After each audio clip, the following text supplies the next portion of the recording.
రామాజ్ఞ ముందు లక్ష్మణ హృదయం ఎలా తల్లడిల్లింది? లోక నిండలో లోకపావని సీతమ్మ శోకం ఏ విధంగా సాగింది?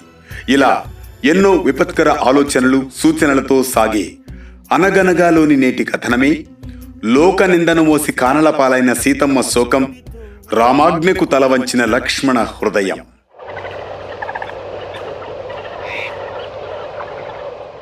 అనగనగా అది త్రేతాయుగం. వాల్మీకి రామాయణం ప్రకారం శ్రీరామ పట్టాభిషేకం అనంతరం సీతమ్మను వనంలో వదిలిరమ్మన్న రాముని ఆజ్ఞతో చింతాక్రాంతుడవుతాడు లక్ష్మణుడు. అలా లక్ష్మణుడు ముక్కలు ముక్కలైన మనసుతో, అమ్మా, నా నాలుక బయటపెట్టే ప్రతి మాట నా గుండెను మరణం కన్నా ఎక్కువగా కోస్తోంది తల్లి. కాకపోతే ఒక్క విషయం మాత్రం చెప్పగలను, అదే రామాజ్ఞ అని మాత్రమే చెప్పగలను తల్లి అని సీతమ్మ వనవాసం వార్త ఎట్టకేలకు చేరవేస్తాడు సీతమ్మకు లక్ష్మణుడు. దీనితో తన క్రూరమైన గతి గురించి విన్న సీతమ్మ కొయ్యపారిపోతుంది. తన సౌభాగ్యం అంతా గంగలో కలిసిపోయిందేమో అని అనుకుంటుంది. అంతే, వెంటనే సీతమ్మ స్పృహ కోల్పోతుంది. ఇది నిన్నటి వరకు జరిగిన కథనం. ఇక ముందుకు సాగుదాం రండి. వెంటనే లక్ష్మణుడు ఆమె ముఖమున గంగా జలాన్ని చిలకరిస్తాడు.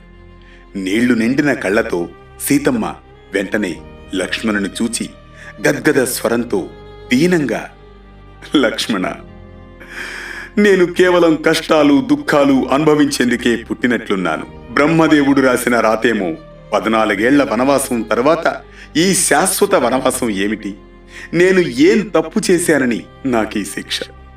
నేను పూర్వజన్మలో ఎవరికి భార్యను దూరం చేశానో ఈ జన్మలో భర్తకు దూరం అవుతున్నాను లక్ష్మణ.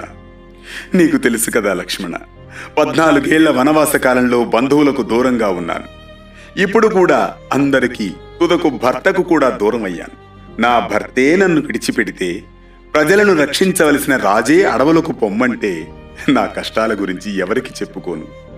సరే లక్ష్మణ, నీవు చెప్పినట్టు వాల్మీకి ఆశ్రమానికి వెళ్ళినా వారడిగితే నేను ఏ కారణం చెప్పాలి?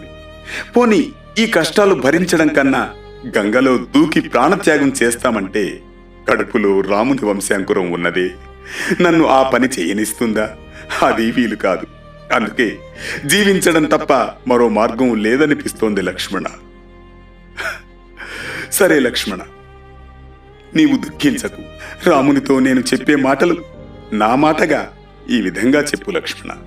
మా అత్తగార్లకు నేను 2 చేతులు జోడించి నమస్కరించానని చెప్పు. రాజుగారి క్షేమమును అడిగినట్లు చెప్పు. రామ, నా గురించి, నా పాతివ్రత్యము గురించి నీకు కూడా తెలుసు కదా. లోకం చేసిన నిందకు భయపడి తలొగ్గి నీవు నన్ను విడిచిపెట్టేశావు. నీ మీద పడ్డ అపవాదు తొలగిపోవాలంటే నీవు నన్ను విడిచిపెట్టడమే మేలైన మార్గం. అదే నీవు చేశావు. భర్త మీద పడ్డ అపవాదు తొలగించడం భార్యగా అది నా బాధ్యతే. భార్యకు భర్తయే తల్లి, తండ్రి, గురువు, దైవము. భర్తకిష్టమైన పనులు చేయడమే భార్యకు ఉత్తమమైన ధర్మం. ఈ ధర్మాచరణములో నా ప్రాణాలు పోయినా నేను లెక్క చేయను. నా భర్త క్షేమమే ముఖ్యము. మహారాజా, ఇక నా గురించి మీరు ఏమాత్రము దిగులు పడవద్దు. నీ ప్రజలను, నీ తమ్ములను కన్నబిడ్డల వలె చూసుకో. లక్ష్మణ, మరొక్క మాట. నేనిప్పుడు గర్భవతిని. నీవు నన్ను అడవులలో విడిచి వెళ్తున్నప్పుడు నేను గర్భవతినన్న విషయం గుర్తుపెట్టుకో. మరొక అపవాదకు తావివ్వకుండా చూడు లక్ష్మణ. సీతమ్మ చెబుతున్న మాటలు వింటున్నంతసేపు లక్ష్మణునికి దుఃఖం ఆగదు. లక్ష్మణుడు ఇక చూడలేక చేతులు ముడిచి కన్నీళ్లు కారుస్తూనే సీతమ్మకు ప్రదక్షిణపూర్వక నమస్కారం చేస్తాడు. ఇది నా ప్రాణాన్ని కోసే కత్తైనా రామాజ్ఞను తప్పించలేనమ్మా, తప్పించలేను అని ఇక ఏమీ మాట్లాడలేక పడవ ఎక్కి గంగానదిని దాటుతాడు. సీత ఏడుస్తున్న ఏడుపునకు ఆ అడవిలో ఉన్న జంతువులు, నెమళ్లు కూడా కన్నీరు కారుస్తాయి. ఆకాశంలో చంద్రుడు కమ్మిన మబ్బులను తలుచుకుని తన జీవితం కూడా మబ్బులకే లోనైనట్లు భావిస్తుంది సీతమ్మ.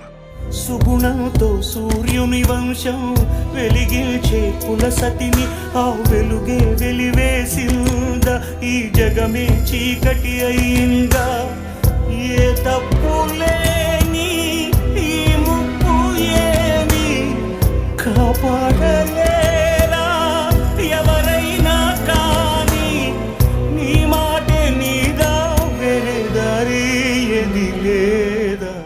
మాతృత్వం, నిరాశ, బాధ, భయాల మధ్య సీతమ్మ అరణ్యంలో ఒంటరిగా మిగిలిపోతుంది. ఇది లోకనిందను మోసి కానల పాలైన సీతమ్మ శోకం, రామాజ్ఞకు తలవంచిన లక్ష్మణ హృదయం.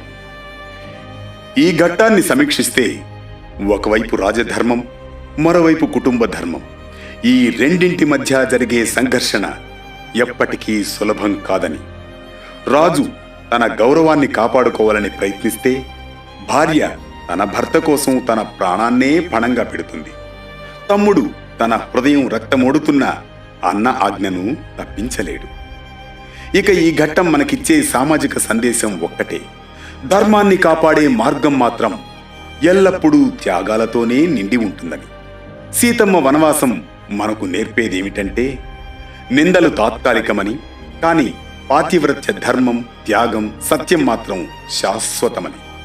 ఇది సీతమ్మ త్యాగం, లక్ష్మణ భక్తి, రాముని ధర్మం త్రేతాయుగాన్ని మాత్రమే కాక మన మనసులను కూడా శాశ్వతంగా వెలిగించే జీవన దీపం.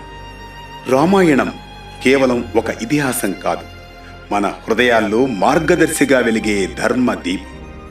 ఈరోజు మన కథాపయనంలో ఓ చిన్న విరామం.